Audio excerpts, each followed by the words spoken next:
دا د تاکوړ نه تقریبا 10-12 کیلومتر ځای دی. دې ته ګناهګر وایي. دا زمونږ یو دوست ورور ځای جوړ کړی دی د دریاب په غاړه باندې. ډېر بهترین ځای دی، څه کمی پکې نشته دی.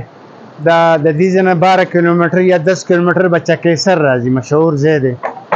او دې سره مخامخ دا پورې صدوخان، دور میره او ورسره د هغې مضافات دي. د دې نه شاته هغه طرف ته تړلی او بیا هغه خوا ته اوږده مه وباسه، بیا شروع شم که. نو منګه بسم الله الرحمن الرحیم منګه پیس هوټل کې ناست وو.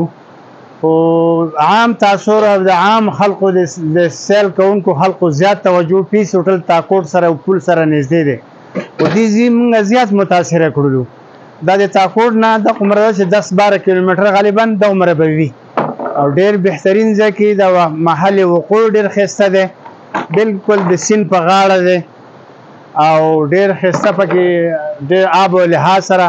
ګرمي تاکوړ مشهور ده په ګرمۍ کې، لیکن دا ځای د تاکوړ شانتې ګرمي نه محسوس کېږي او ډېر ښایسته یې دا ځای جوړ کړلی. دا د ګناهګر ایریا، ګناهګر علاقه ورته وایي. او دې سره هاخوا چکیسر دی، ټایم کم دی، خواهش خو دا هم کېده چې چکیسر طرف ته چکر لګولی وی. او دې سره مخامخ دا صدوخان دی، دور میره ده، ورسره مضافات علاقې دي. هاخوا طرف ته تړلی ورته وایي تاکوټ ایریا راځي. دا زمونږ سیند دی، کومې چې د خوږو اوبو سیند وي. ځکه عام خلک وایي چې دا به هم چېرته دریاب دغه شانتې وي.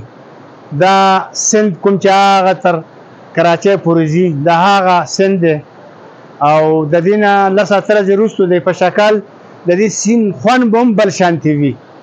دا ډېره بهترینه ایریا ده او موږ ډېر زیات متاثره شو. او دا ځای چې چا خوښ کړی دی، دې ځای کې دا ځای چې چا جوړ کړی دی، دا یقیني لږ ونې ټایم به اخلي، لیکن نور دا بهترین ځای دی. او دا زموږ د یو ورور یو د دوست ځای دی، ډېر په شوق سره یې جوړ کړی او جوړ کړی دی.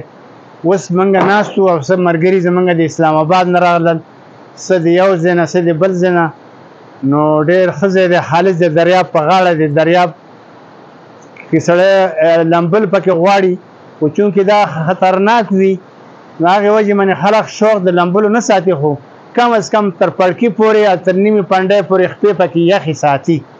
دا کشران هغه واړه ماشومان دې وخت سره په سیند په غاړه دي او ډېره ښایسته سیلۍ ده او ډېره ښایسته فضا ده.